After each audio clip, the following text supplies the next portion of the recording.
Good morning সবাইকে। আমি অনুষ্কা চলে এসেছি নতুন মিনি ভ্লগ নিয়ে। বিগত এটা অনেক দিন পর বললাম। যাই হোক, সেদিন কি ছিল আমাদের লাস্ট ডে ধূপগুড়িতে। ইচ্ছা করছিল না ওখান থেকে বেরিয়ে আসতে, ভীষণ মায়া পড়ে গেছিলো জায়গাটাতে। আর কি বলবো, যাই হোক সকাল সকাল উঠে প্র্যাকটিস করার পর আমরা ব্রেকফাস্ট সেরে নিই। সারার পরে একটু ঘুরতে ঘুরতে যেতে ইচ্ছে করছিলো, তাই চলে গেলাম আমরা চালসাতে ঘুরতে যাওয়ার দিনের ভিডিওগুলো যখন এডিট করছি, যখন দেখছি যেন মনে হচ্ছে আবার কবে যাব সেই প্রাকৃতিক সৌন্দর্যের কোলে, নিজের সমস্ত ডিপ্রেশন, সমস্ত কাজের ক্লান্তি সব কিছু ফেলে দিয়ে আসবো। যাই হোক, চালসাতে পৌঁছে গেছিলাম, ওখানে কিছু রিসর্ট দেখলাম, সুন্দর দেখতে লাগলো। আর তারপরে এই যে পাহাড়ি নদী, মূর্তি নদী, এত সুন্দর লাগছিল এই জায়গাটাতে এসে।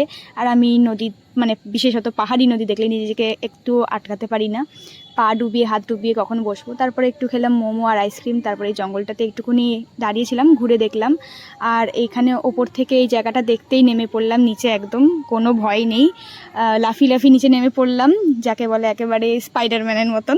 বেশ অনেকক্ষণ ঘুরে আসার পর স্কুলে ফিরে নিজেদের লাঞ্চটা সারলাম, তখন আর ভিডিওর ক্লিপ নেওয়া হয়নি। তারপরে পরের দিনই যেহেতু অনেক সকাল সকাল বেরোবো, তাই সব কিছু গুছিয়ে রেখেছিলাম। আর বিকেলবেলা বসে একটু আমি মেহেন্দি পড়ছিলাম। আর যারা যারা এসেছিলো সবাই বলছে আমাকে একটু পরিয়ে দে, আমাকে একটু পরিয়ে দে। না, সবাইকে একটু একটু করে পরিয়ে দিয়েছি। দিয়ে শেষ হলো মেহেন্দি পড়া। আমি আমার নিচের ব্যাকহ্যান্ডটা একটুখানি পরলাম, তারপরে খেতে চলে গেলাম ডিনার। ডাল ভাত আলু পোস্ত আর কী ছিল ভুলে গেছি, মনেও নেই। খেয়ে দিয়ে চলে যাচ্ছি ঘুমোতে। তোমাদের সাথে দেখা পাবো নেক্সট ভিডিওতে। টাটা।